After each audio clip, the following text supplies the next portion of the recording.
I almost did not pick up. I was sitting in my car outside the grocery store after a 9-hour shift, and my feet hurt, and I had a headache that had been sitting behind my left eye since noon, and I just wanted to go home. And then my mom's name came up on my phone, and I stared at it for 3 rings, and then I picked up because she is my mom and you pick up when your mom calls.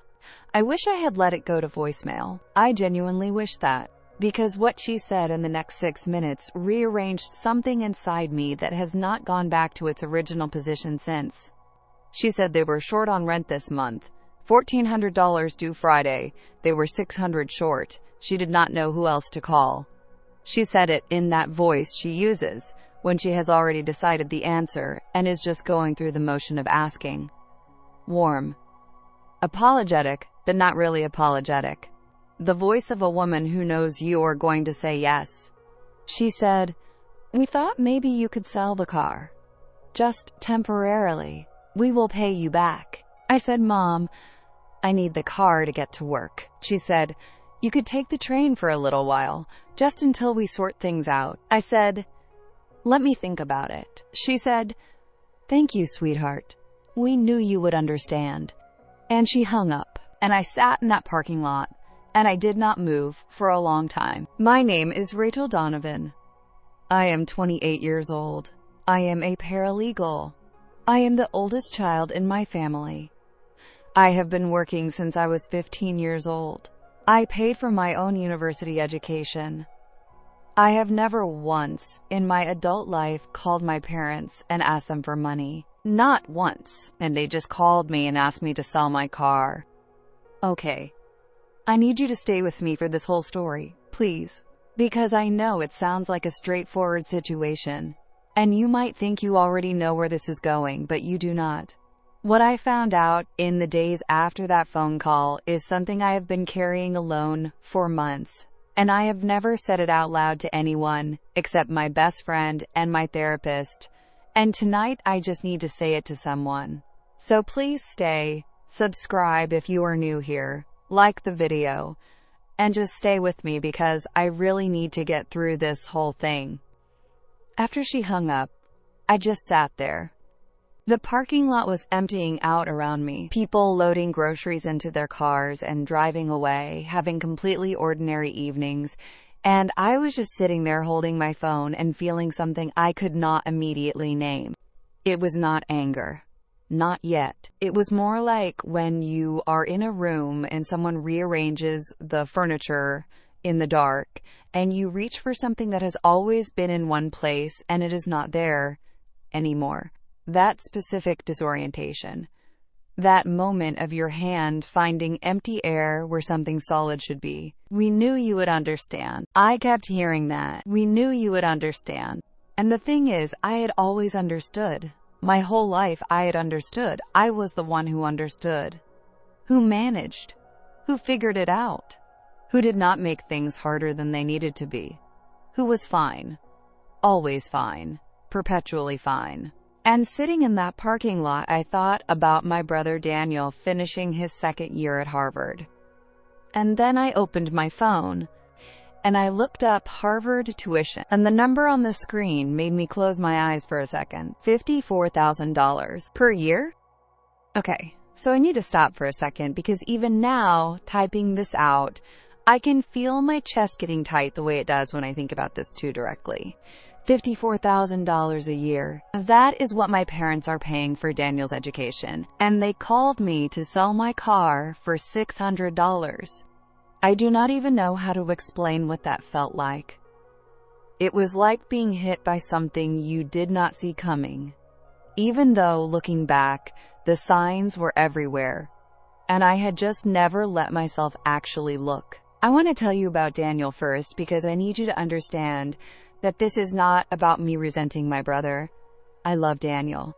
He is genuinely brilliant, in a way that I have always been proud of, even when it was complicated to be proud of. He is kind and funny, and he lights up when he talks about things he cares about. And there is a version of this story where I am just the bitter older sister who is jealous of the golden child. And I need you to know, that is not what this is. This is about the math. This is about sitting in a parking lot at 8:30 at night after a 9-hour shift with $63 in my checking account and $1,500 in savings and a car I need to get to work, and doing the math and finally letting myself actually see what the math said. Daniel is 23, 5 years younger than me. He has been the center of our family's attention since he was approximately 8 years old, and his third-grade teacher told my parents he was exceptional, and my parents heard that word, and it changed something in them. Exceptional. Their son was exceptional. And from that moment, everything in our house quietly reorganized itself around Daniel's exceptionalism. Tutors, twice a week, through middle and high school.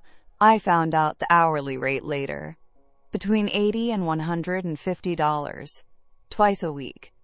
For years. SAT prep courses. Application fees for 14 universities. Campus visit trips across the country. Hotels and flights and time off work. And then Harvard. And I had worked at a coffee shop at 15 to save money for the things I wanted. I had applied to colleges on my own and chosen the one that gave me the most scholarship money and taken out loans for the rest, and worked 2 jobs through most of my degree and graduated with debt I was still paying off. I had never questioned any of that. I had called it independence. I had been proud of it. Sitting in that parking lot, I understood for the first time that what I had called independence was actually just the experience of not being chosen. That hit me so hard, I had to put my phone down and just breathe for a minute. Not being chosen. That is what it was. Not dramatically. Not cruelly. Just quietly. Consistently. Across hundreds of small decisions over 20 years. Resources went where they were directed, and they were directed at Daniel. And I had learned so early that asking for direction toward me was not something that produced results that I had stopped asking before I was old enough to understand what I was actually deciding. I picked my phone back up. I had a text from my mom. It said, "Have you had a chance to think about what we discussed? No pressure, sweetheart, just checking in." No pressure. I put my phone face down on the passenger seat, and I thought, okay, Rachel, you have spent 28 years not looking at this directly. You are going to look at it now. And I started looking.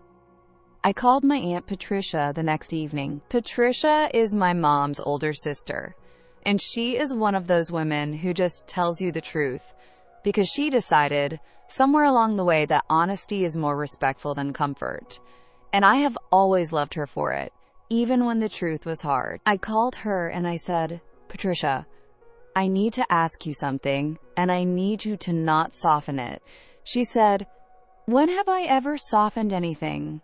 I almost laughed. Almost. I said, "How long have my parents been struggling financially?" She went quiet, which with Patricia means she is deciding how much to say and in what order.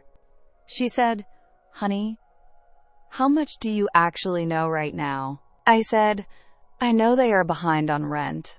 I know they asked me to sell my car. I know Daniel is at Harvard.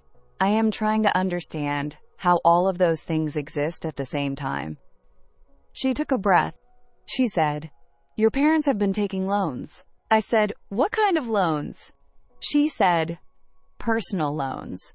Credit lines. Your mom remortgaged once 2 years ago."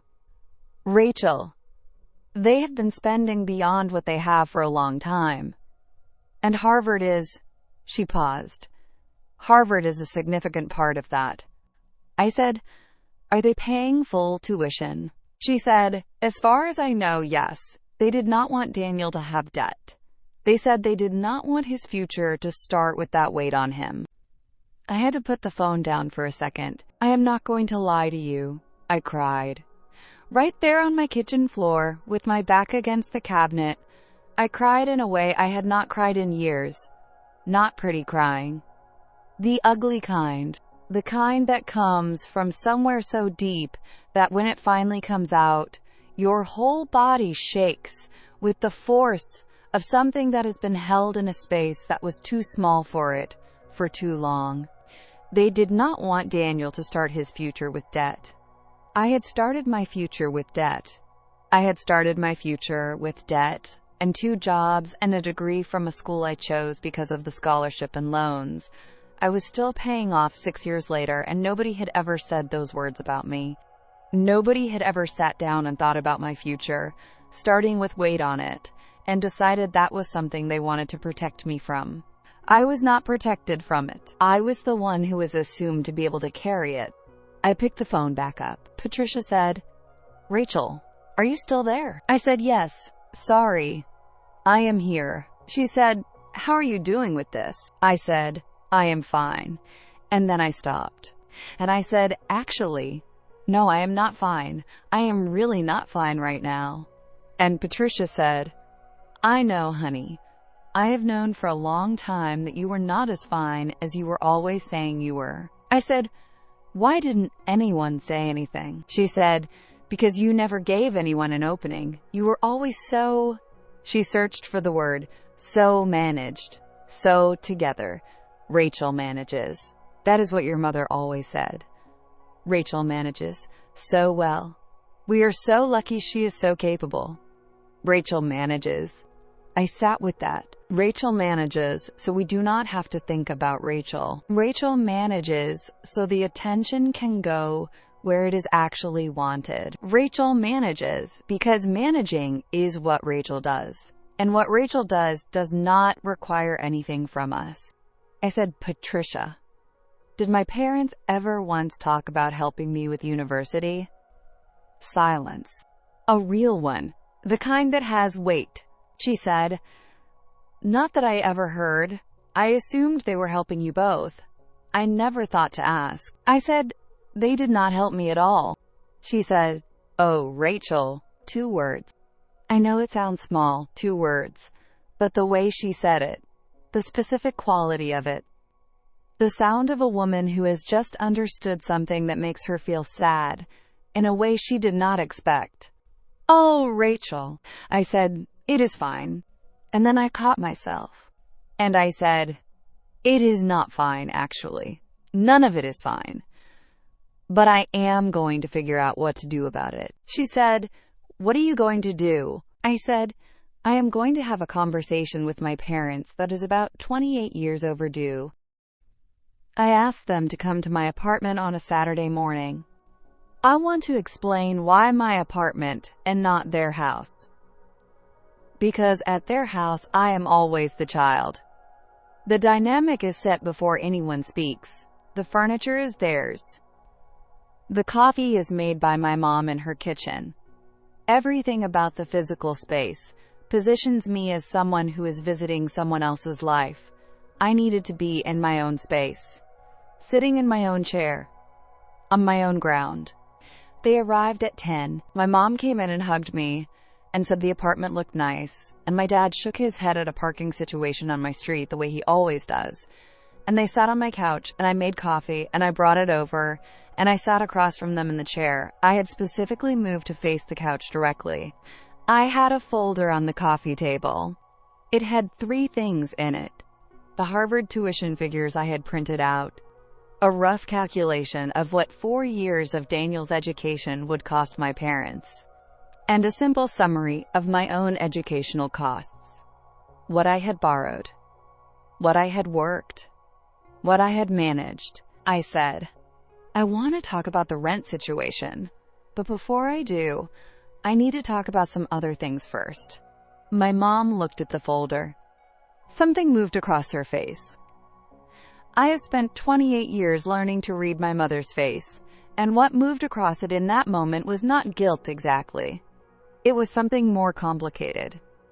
The expression of a person who has been carrying something they hoped would not need to be examined, and who has just understood that the examination is happening whether they are ready or not. My dad said, "Rachel, whatever you need, sweetheart. If it is about the money, we can work something out." I said, "It is not about the money, Dad. Or it is. But it is about more than that. I opened the folder. I said, Daniel is at Harvard. I know what that costs. I looked it up. My mom said, Rachel. I said, $54,000 a year in tuition alone. 4 years. That is $216,000 minimum. And Patricia told me you took loans, remortgaged the house, and now you are calling me to sell my car for $600. The room was very quiet. I said, I need you to help me understand how those things exist in the same family at the same time.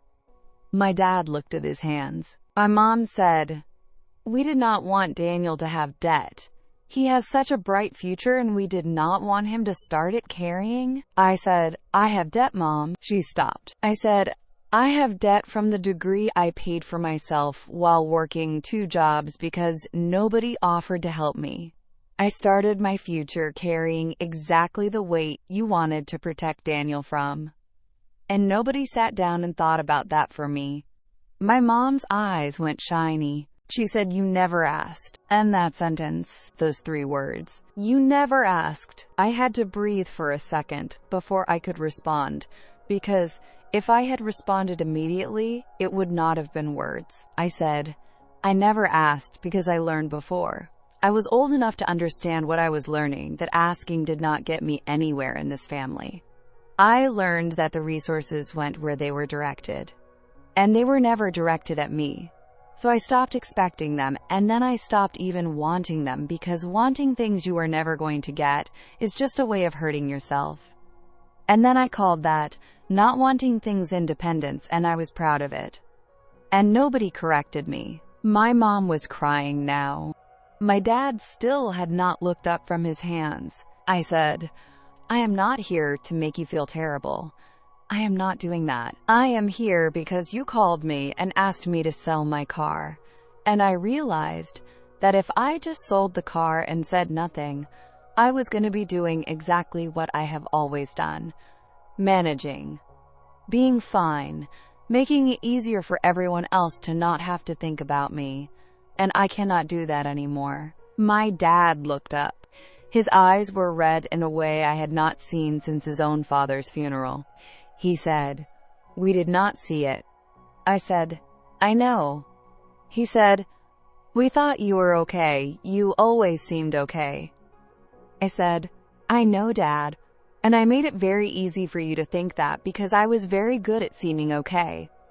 But seeming okay and being okay are different things. And I have been confusing them for 28 years, and I think you have been confusing them too. My mom said, what do you need from us? And that question, what do you need from us? The first time in my memory that question had been asked of me in this family. I sat with it for a moment. I said, I need you to know that I am not selling the car. I need that car to get to work, and selling it would make my life harder, and I am not willing to make my life harder to solve a problem that came from choices that were never made with me in mind. My mom nodded. I said, I also need you to understand that what has happened financially with Daniel's education is something you are going to have to find another solution for. I love Daniel. I want him to succeed. But I cannot be the solution to a situation I was never included in when it was being created. My dad said, that is fair. I said, and I need something else. They both looked at me. I said, I need you to stop assuming I am fine. I need you to actually ask. Not as a formality. Actually ask and actually wait for the real answer. Because I have been giving you the easy answer for 28 years. And the easy answer is not always the true one. My mom reached forward and took my hand. She said, I am sorry, Rachel. I am genuinely sorry. I believed her. Not because it fixed anything. It did not fix 28 years. It did not fix the loans I was still paying. It did not fix the campus visits I never had, or the tutors I never got, or the specific experience of growing up in a family and feeling like you are slightly outside the warmth of it. It did not fix any of that, but it was real, and real is somewhere to start. 3 months have passed since that Saturday morning. I want to tell you where things are, because I think you deserve the honest version, and not the clean one.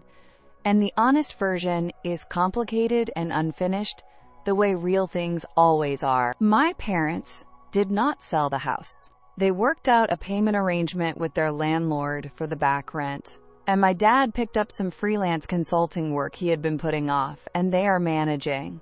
Not comfortably, not without stress, but managing. I did not sell the car. Daniel is still at Harvard, and my parents are still paying for it. And I have made peace with the fact that that is their choice to make, even if it is a choice that has cost them, and that the cost has sometimes landed on me. Making peace with that does not mean I think it is right.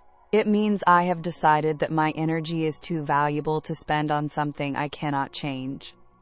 What I have changed is what I allow. That is the thing I keep coming back to. Not what my parents did or did not do. Not the choices they made over 20 years. Those are things that happened and cannot be undone, and spending my life in the grief of them is not something I am willing to do. What I can control is what I allow going forward. I allow honesty now, mine and theirs. My mom calls on Tuesdays, and she asks how I am, and she waits for the actual answer. And when I say not great, she says, tell me about it. And she means it. That is new. That is something. My dad called me last month just to talk. Not to ask for anything. Just to talk. We spoke for 40 minutes about nothing important. And at the end, he said, I think about what you said. About the furniture in the dark. He got it wrong slightly. I had said the furniture rearranged in the dark, but he got the feeling of it right. He said, I think about that a lot, that you were reaching for things in the dark that had been moved without anyone telling you. I said, yeah, that is what it was like. He said, I am sorry we did not see it sooner. I said, I know, Dad. He said, we see it now. I said, I know that too. My relationship with Daniel is unchanged. He does not know the full extent of this. He knows there was a conversation. He knows something shifted. He called me after and said, Ratch, are you okay?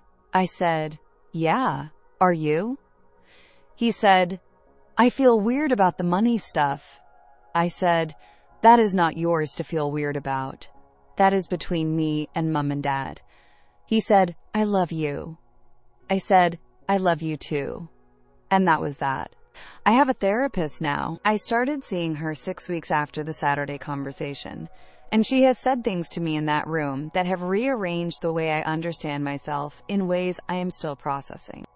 She asked me in our 3rd session, what do you think you were protecting by always being fine? I thought about it for a long time before I answered. I said, I think I was protecting the relationship. If I was never the one who needed things, then I was never the one who could be told no. And being told no felt more dangerous than just not asking. She said, more dangerous how? I said, because being told no would have meant knowing for certain. And as long as I never asked, I could always tell myself that if I had asked, the answer might have been yes. She nodded. She said, and now you know. I said, and now I know. She said, how does that feel? I sat with it. I said, like grief, but also like something else, like the specific relief of not having to wonder anymore. Like, knowing is actually easier than the in-between, even when what you know is hard. She said, that is one of the braver things I have heard someone say in this room. I cried a little. I do that more than I used to, not because things are worse, because I am less defended than I was. Because being fine all the time took a lot of energy, and some of that energy is now available for other things, and some of those other things are feelings I have been postponing for a very long time. Here is what I want to say to whoever is listening to this right now. If you are the one in your family who always manages, If you are the one who is always fine, if you are the one that nobody worries about, because you have made yourself so easy to not worry about, that worrying about you has stopped occurring to anyone as a possibility, I want you to hear this. Being easy is not the same as being okay. And the fact that nobody has noticed that you are not okay does not mean you are okay. It means you have been very, very good at performing okay for an audience that stopped looking too closely a long time ago. You are allowed to stop performing.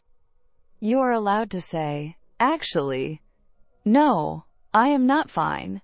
And here is what fine has cost me. It is a terrifying sentence. I know because I said it and my hands were shaking when I said it. But on the other side of it is something that has been waiting for you for a long time. Being actually seen, not performed at. Actually seen. And that is worth more than fine ever was. If you made it to the end of Rachel's story, thank you. Genuinely. This one was personal in a way that some stories are, and I hope it landed somewhere real for you. If any part of it got you, the parking lot, the Aunt Patricia phone call, the folder on the coffee table, the what do you need from us, or that last thought about performing fine, drop it in the comments. Tell me which moment stopped you. I read every single one, and I mean that. If Rachel's story moved you, please share it right now.